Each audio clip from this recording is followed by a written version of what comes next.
In the vast expanse of a bustling city, two distinct civilizations thrived. They were separated by a towering wall of concrete, a testament to their differences. On one side lay Awhitu, a land renowned for its intricate houses and ingenious inhabitants, the Awhituans. On the other side sprawled Awhitu, home to the Awhitians, a tribe known for its brute strength and sheer numbers. Awhitu was a marvel of engineering. Houses soared skyward, adorned with intricate balconies and flags fluttering in the breeze. Bridges spanned miniature canyons crafted with meticulous care. The Awhituans themselves were a testament to their advanced society. They were led by Ben, driven by an insatiable desire for more territory. Awhitu stood in stark contrast. Their structures were simple, crudely built shelters that emphasized function over form. Awhitians roamed in large, disorganized groups, their primary tools being their own two hands and whatever scraps of cardboard they could scavenge.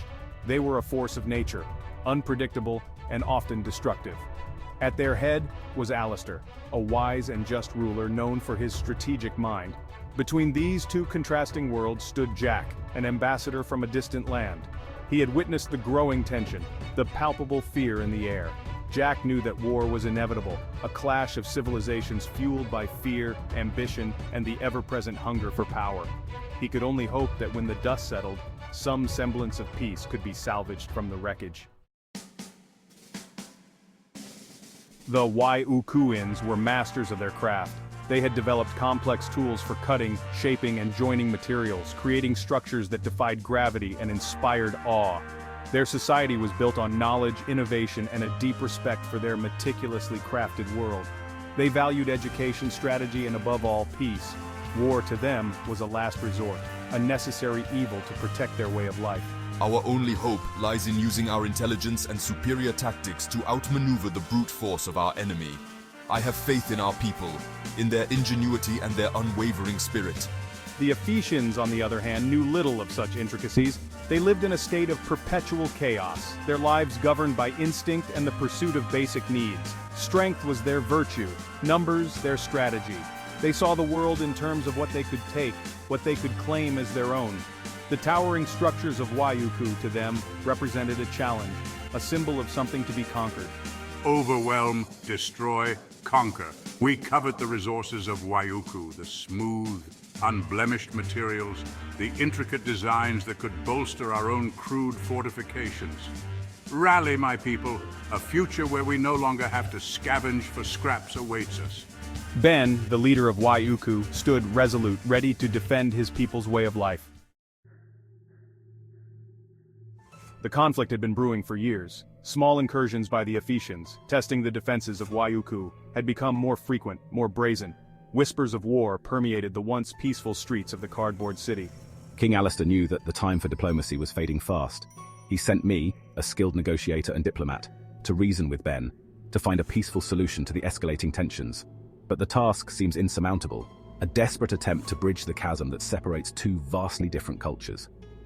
Ben, fueled by the cheers of his people and the prospect of conquest, refused to listen to reason.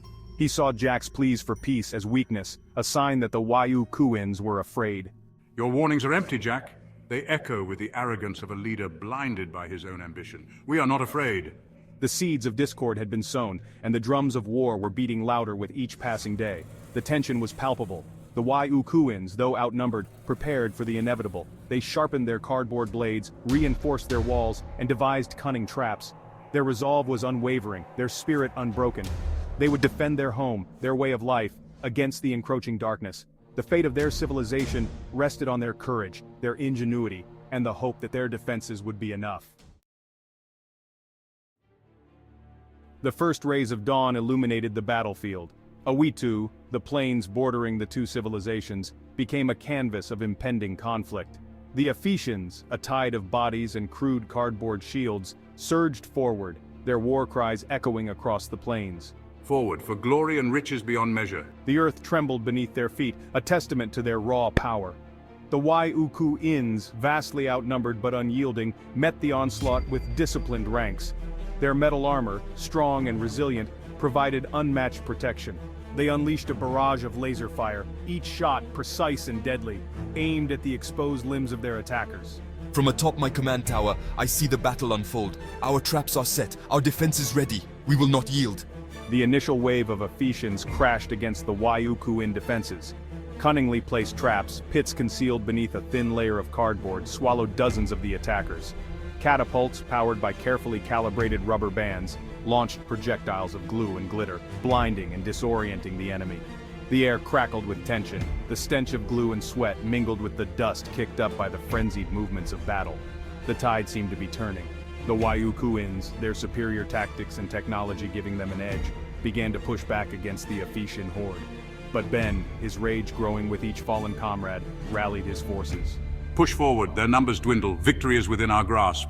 The Ephesians, spurred on by their leader's fervor, surged forward once more, their sheer numbers threatening to overwhelm the Waiukuin defenses. The battle raged on, a testament to the enduring struggle between two worlds defined by their contrasting ideals and aspirations.